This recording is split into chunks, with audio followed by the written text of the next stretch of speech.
Brought to you by Agilus Diagnostics.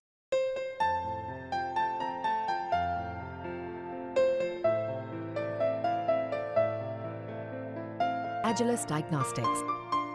मुझे 1931 याद आ रहा था।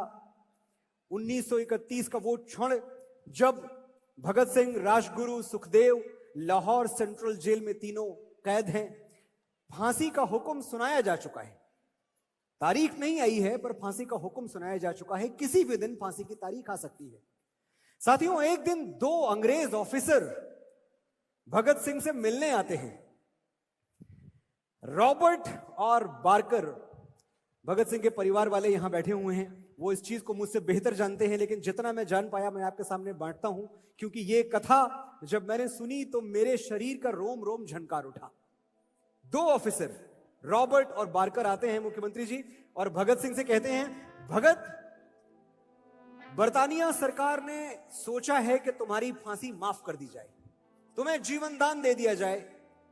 बस तुम्हें एक चीज करनी है, एक माफीनामा लिखना है, एक लेटर ऑफ अपॉलजी लिखना है, एक क्षमा पत्र लिखना है, जिसमें तुम्हें यह कहना है कि तुम अपने किए पर शर्मिंदा हो और आगे से तुम ब्रिटिश सरकार के खिलाफ कोई मुहिम नहीं छेड़ोगे, कोई बगावत नहीं करोगे, किसी क्रांति का हिस्सा नहीं बनोगे। एक माफीनामा, एक लेटर ऑफ अपॉलजी लिख दो भगत, जान बच जाएगी। झुक जाओ, झुक जाओ भगत, झुक जाओ। जिंदगी दोबारा नहीं मिलती है, एक ही बार मिलती है, और तुम तो भरी जवानी में हो।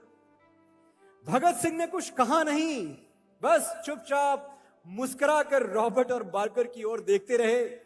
वो खामोश थे, लेकिन भगत सिंह की मुस्कुराहट कह रही थी कि तेरी हैवानियत की है तो बस औकात इतनी है, बहाकर बेगुनाहों का लहू इतराना आता है।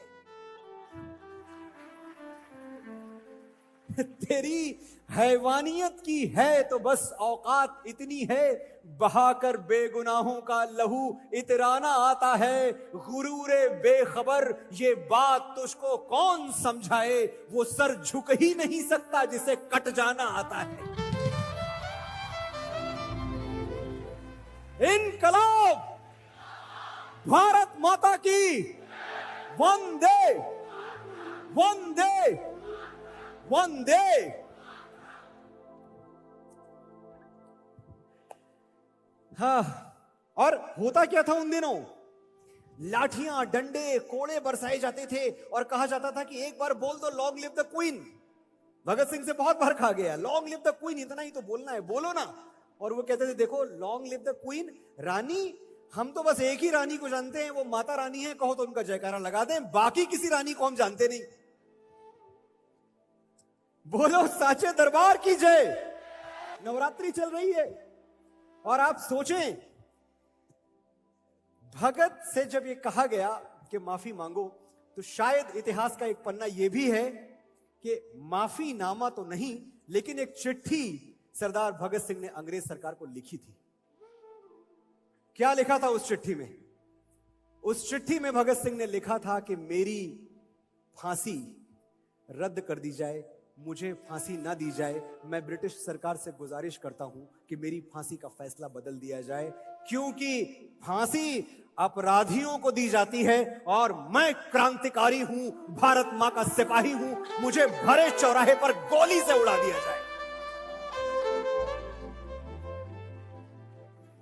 ये युद्ध का विधान है कि गोली से मरने में एक सिपाही की शान है। लेकिन वो बेगैरत अंग्रेज सरकार एक देशभक्त की इतनी सी आरजू, इतनी सी ख्वाहिश पूरी नहीं कर पाई।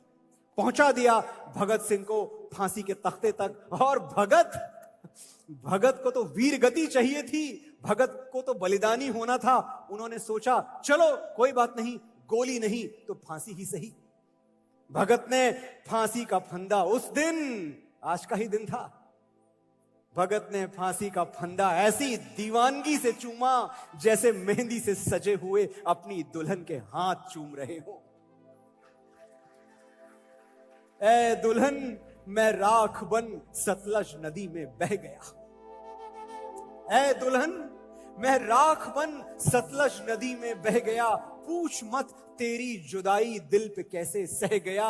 है शहादत की खुशी पर जाते जाते दुख भी है। हाय आजादी तेरा घूंघट उठाना रह गया।